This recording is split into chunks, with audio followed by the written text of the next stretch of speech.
Hello, I am Dr. Omer Stupac, retired MD, board certified in psychiatry. Since my early teens, physics, particularly magnetism and electromagnetic induction, were part of my interests and my hobbies.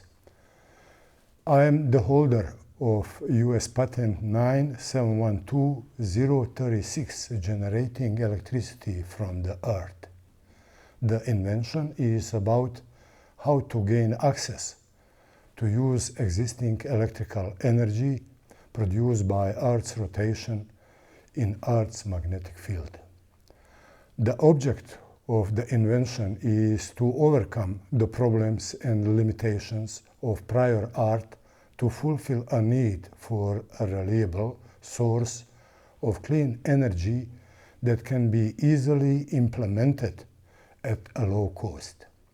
This invention potentially may replace existing power plants. Harvesting of electricity can be done locally, and we may be able to avoid using vulnerable high-voltage transmission lines. I am fairly certain that my countryman Nikola Tesla used similar approach to power his unfinished Wondercliff Tower project on Long Island. As a part of patent application, after patent was granted, I performed multiple experiments on different designs of rotating disks and spheres exposed to axially oriented magnetic field. In my experiments, the Earth is modeled as a large conductive sphere rotating through its own magnetic field. The Earth is pictured as an endless number of concentric spheres enlarging from the Earth's center to the Earth's surface and rotating atmosphere, as well as endless number of disks rotating under different angles where center of rotation is the center of the Earth. In this regard, the Earth's equatorial transaction has been compared to a Faraday disk or homopolar generator. In those experiments, Faraday disk is designed to be co-rotational, where magnet is rotating with the disk, making the generator one piece like the Earth itself. There is no visible stator with one-piece Faraday generator. Actually, stator is magnetic field of the axially oriented cylindrical bar magnet rotating around its magnetic axis. But first, what is homopolar generator or Faraday disk?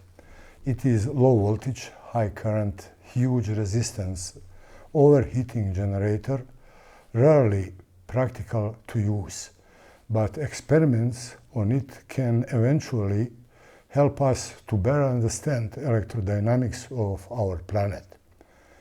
In 1831, Michael Faraday discovered homopolar generator. It is also named unipolar generator, disk dynamo, or Faraday disk in honor of Michael Faraday. He performed 3 experiments. First, he rotated disk and kept magnet stationary. He detected current in the disk. Second, he kept disk stationary and rotated magnet. No current detected. Third, he rotated disk and magnet together, and he detected current in the disk. This is named Faraday paradox. It is named paradox as it is non-intuitive for many who would assume that magnetic field rotates with a rotating magnet. In that case, current would not be induced in the disk. Since Faraday time, there has been long-standing discussions and experimentations about Faraday paradox and whether magnetic field rotates with a rotating magnet.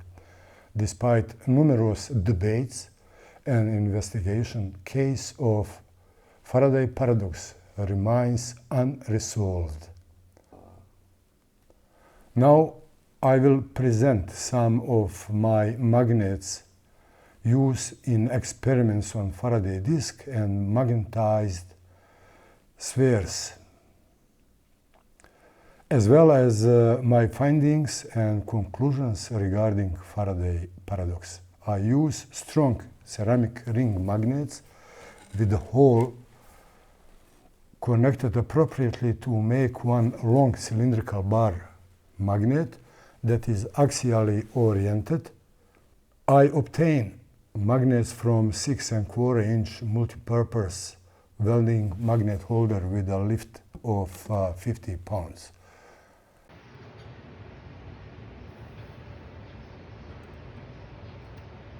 Those ceramic magnets, they are non-conducting magnets. Now to see another one.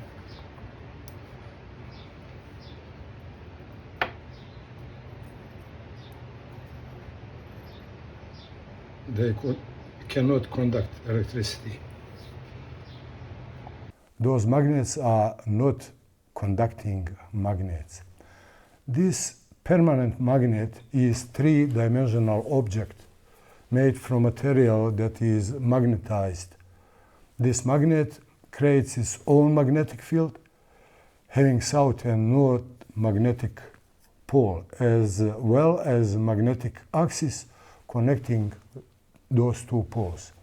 Poles and axis are placed in the central hole of this magnet. They are not placed in the actual body of the magnet.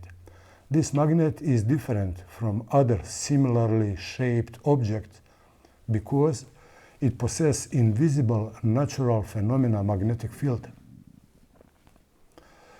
Magnetic field making it to be magnet. Magnetic field is as a soul of magnet. It is present in the magnet and around it.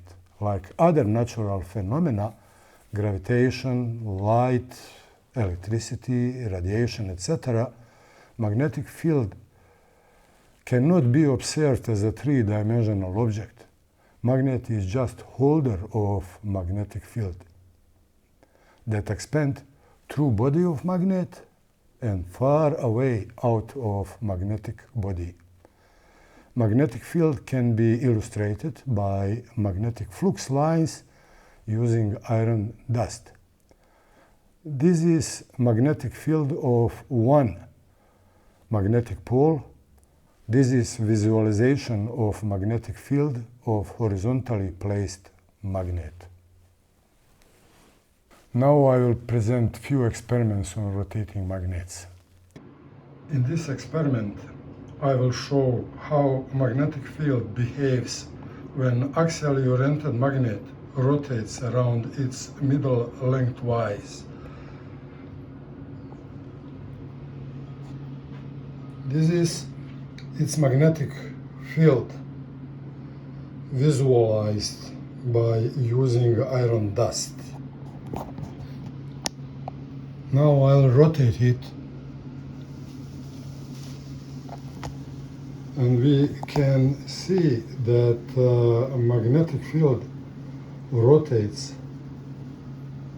together with the magnet.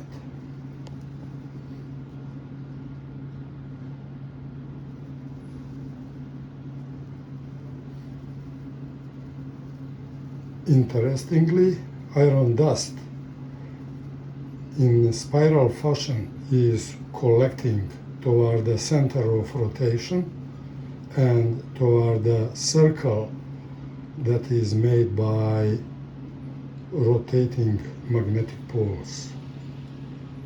In further experiments, I will show how magnetic field behaves when a magnet rotates around its magnetic axis. At this time, magnet is suspended vertically,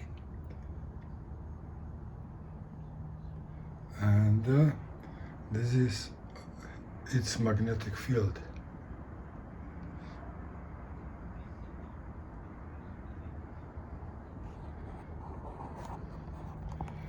Now I'll release it to rotate.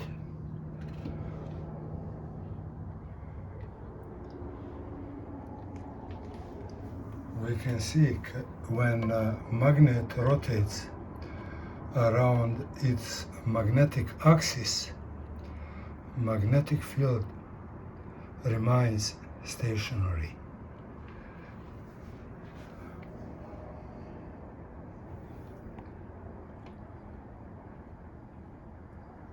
So in conclusion, when magnet rotates around its magnetic axis, magnetic field is stationary. But when magnet rotates around its middle, magnetic field rotates with the magnet. In the next two experiments, I will use 24 ring magnets placed parallel on 16-inch pizza pan. Magnets are placed with the south magnetic poles facing up.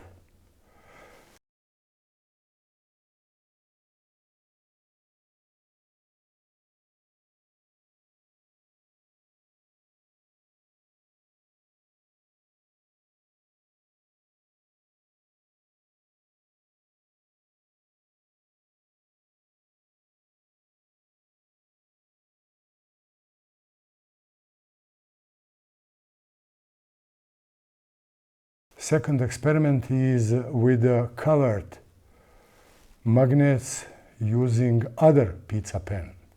Iron dust is used to help visualization of magnetic field.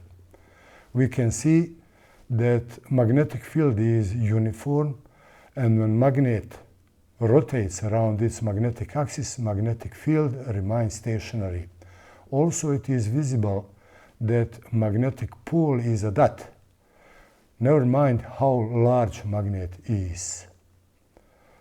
So to conclude, magnetic pole is a dot, not region or area.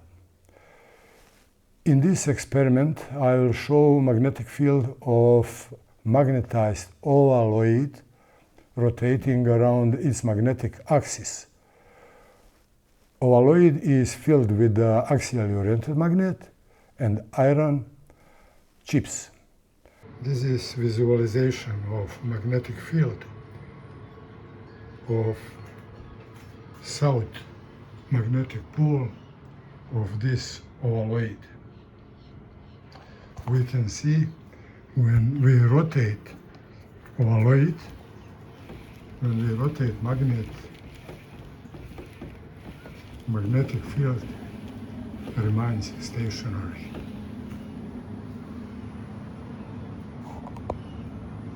By numerous experiments, I figured out that magnetic poles are two dots connected by line that is magnetic axis by definition. That is zero-dimensional object, while line is defined as one-dimensional object having only length. This magnet, three-dimensional object, can rotate on many different ways.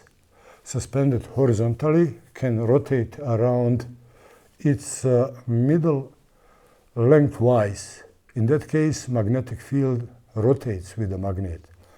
Magnetic poles making circles that are two-dimensional objects having radius and circumference. When suspended vertically, magnet rotates around magnetic axis that is one-dimensional object, and magnetic field remains stationary. If we will observe Faraday paradox cum grano salis, we can conclude that when rod magnet axially oriented rotates around its magnetic axis, magnetic field remains stationary because two poles are dots and magnetic axis is a line. Zero and one-dimensional object can move in all directions but cannot rotate around itself. Now I will present basic setup of Faraday disk that I use for experiments. Multiple scientists dealing with a homopolar generator stated that voltage cannot be measured in rotating reference frame.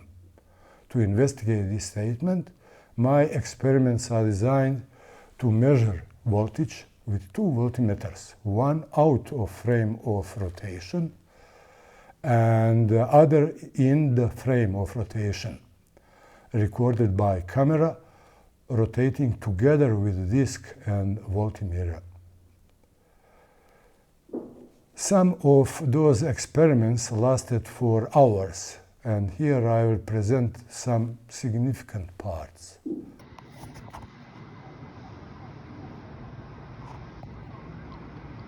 This is one version of my homopolar generator. This generator is a one-piece co-rotational generator with no stator, where magnets are rotating together with the disk.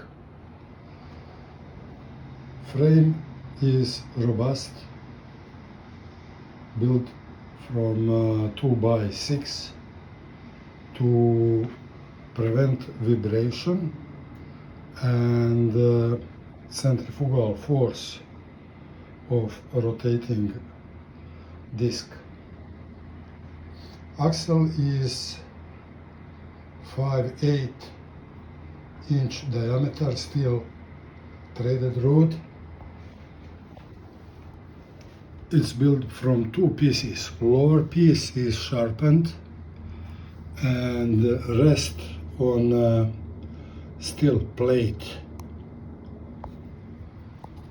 Upper part is connected to the drill, and between two of them is one insulator to prevent any current to find a way from drill to the disk.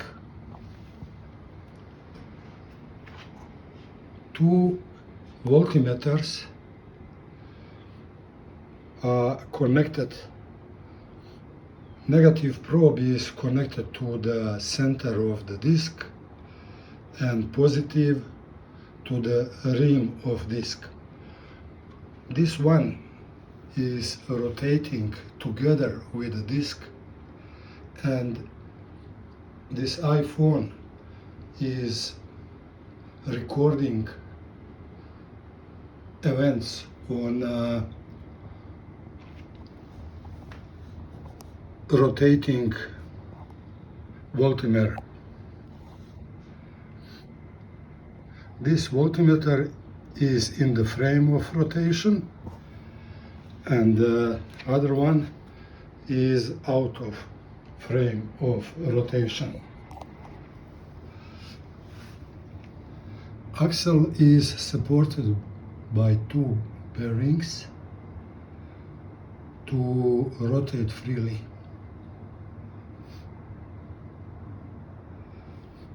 Disc is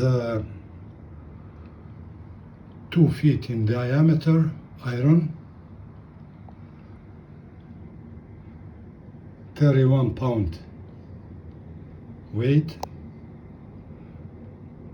1/4 inch thick, and rotates clockwise.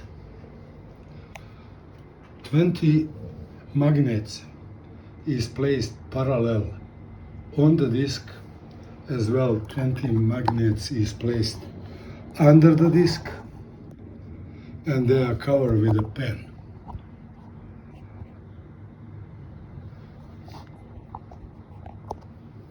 Two sliding contacts are connecting center of the disc, and center is connected with the insulated wire to avoid resistance through the axle.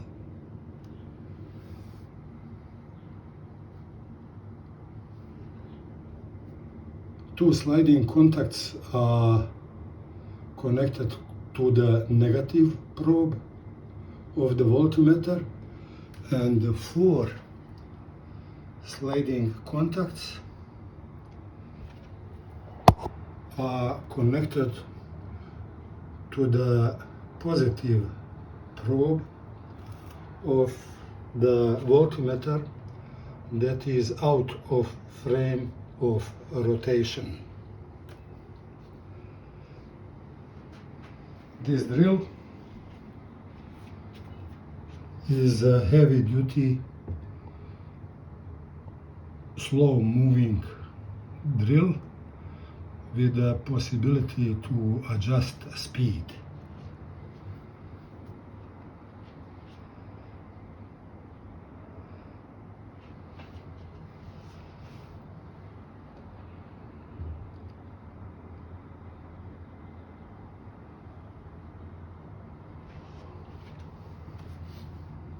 South magnetic poles are oriented down, and north magnetic pole is facing up.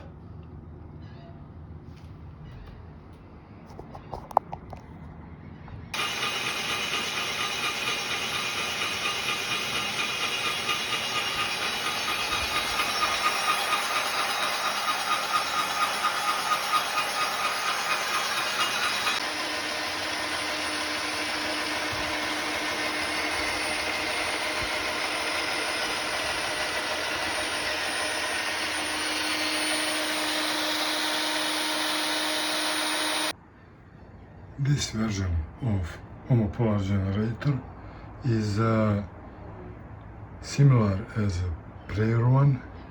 Only difference is that magnets are placed in 2 cylinders and they are rotating with the disc also. South magnetic pole is facing down, north up. Everything is similar as in prior model.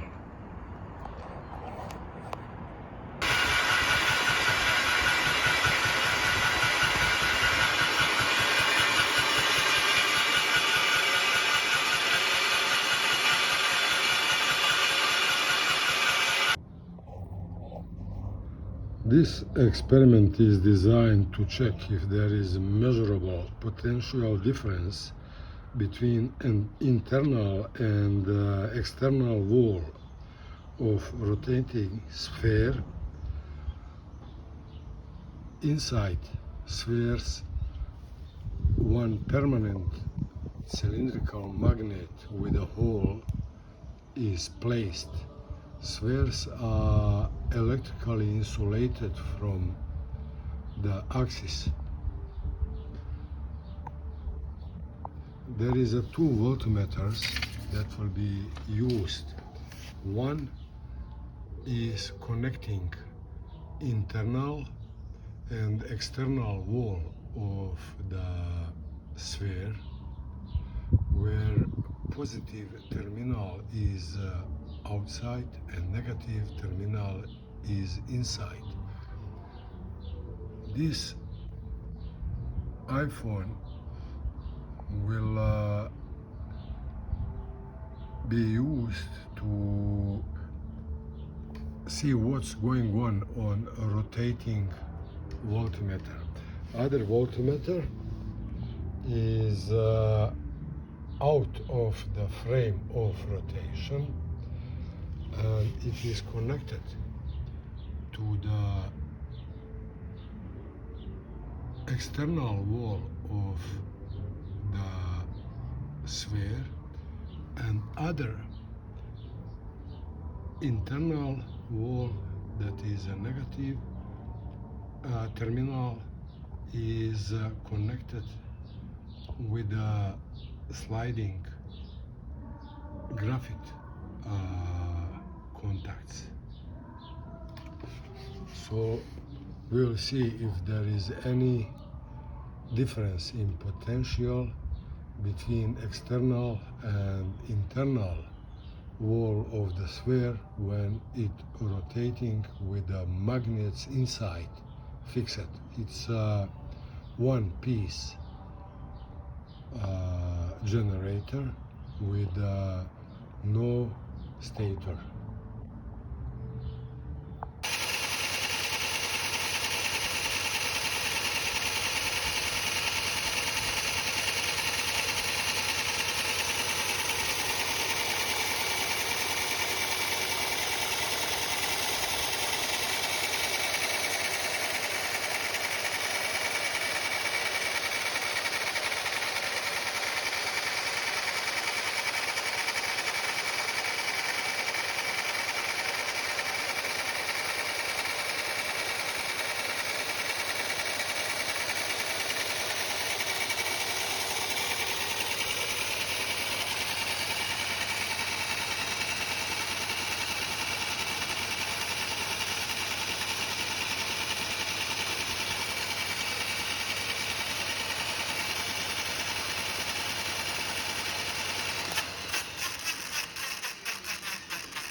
In this experiment, voltage measurements were taken at different points along the radius and different imaginary concentric circles on the rotating disk.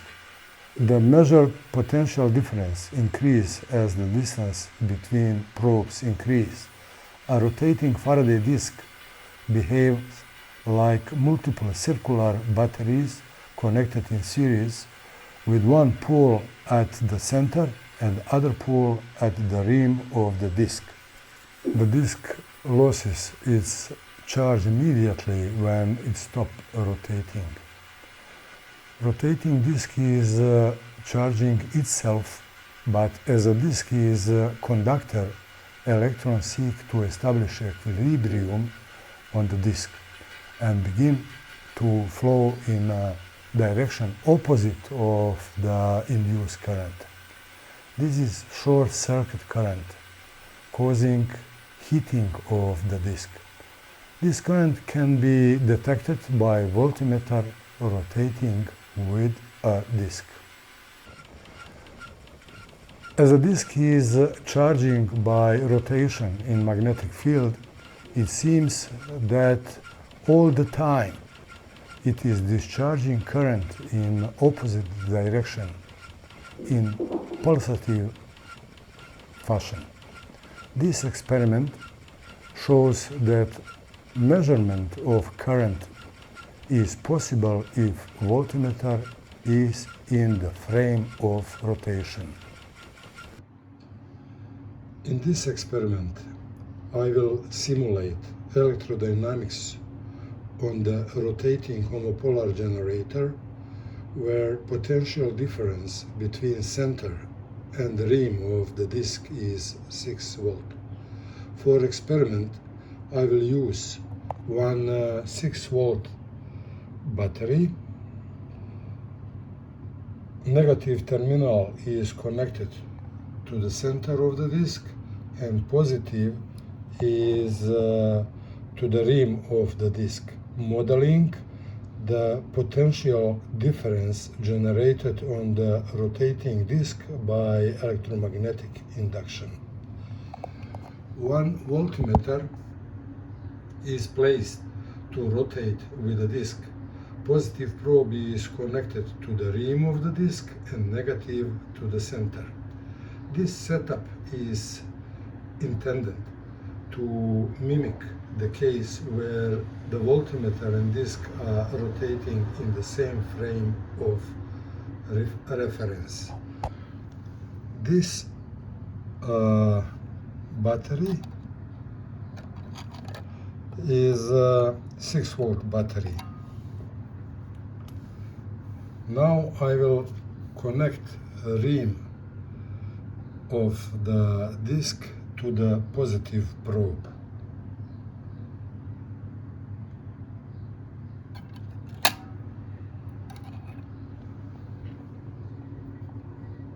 Here we can see that we have about between 5 and 400 millivolts potential.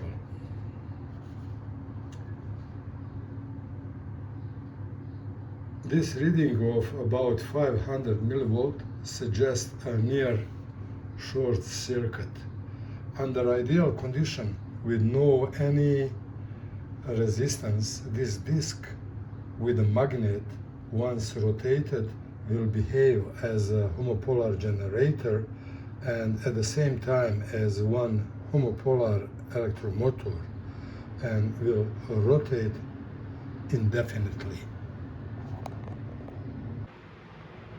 In all of my experiments, homopolar generator is compared to equatorial transection of the Earth, including polarity of the magnets and direction of rotation. While rotating in magnetic field, disk is charging itself by electromagnetic induction. South magnetic pole is in the vicinity of the north geographical pole, and south geographical pole is in the vicinity of the north magnetic pole. Our planet is rotating from the geographical west toward the east. In my experiments, south magnetic pole, that is in the vicinity of the north geographic pole, is facing down. And the disk is rotating clockwise, same as a globe. As per Fleming's left-hand rule of induction, positive terminal of charged disk will be at the rim of the disk, and the negative will be in the center of the disk. If we will rotate disk in opposite direction, or if we will turn magnet to switch poles, current will flow in opposite direction. The speed of point at the equator is 463.8 meters per second. If we compare to the speed of sound, that is around 343.2 meters per second at equator, we are supersonic.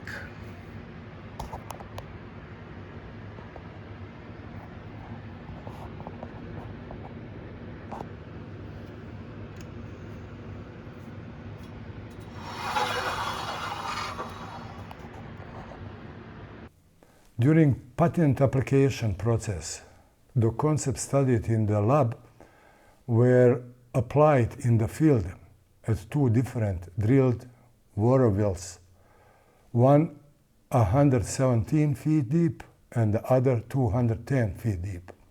The wells were drilled near Utica, New York, where speed of Earth's rotation is about 300 meters per second. One probe was lowered and connected to bottom of the well by insulated copper wire. Another probe was hammered in the ground at the surface. Difference in electric potential between the bottom and the surface in the 170 foot well was studied 592 millivolts and 858 millivolts in the 210 foot well. Because of my lab equipment limit, where I experience vibration and poor contacts on electrical sliding points, I was not able to reach more than 300 RPMs. It would be interesting to repeat experiments in highly tuned research laboratories, as well as to repeat experiments on much deeper drilled holes with a good grounding at bottom and surface. For more details regarding my invention, please refer to US Patent 9712036. Thank you for your attention.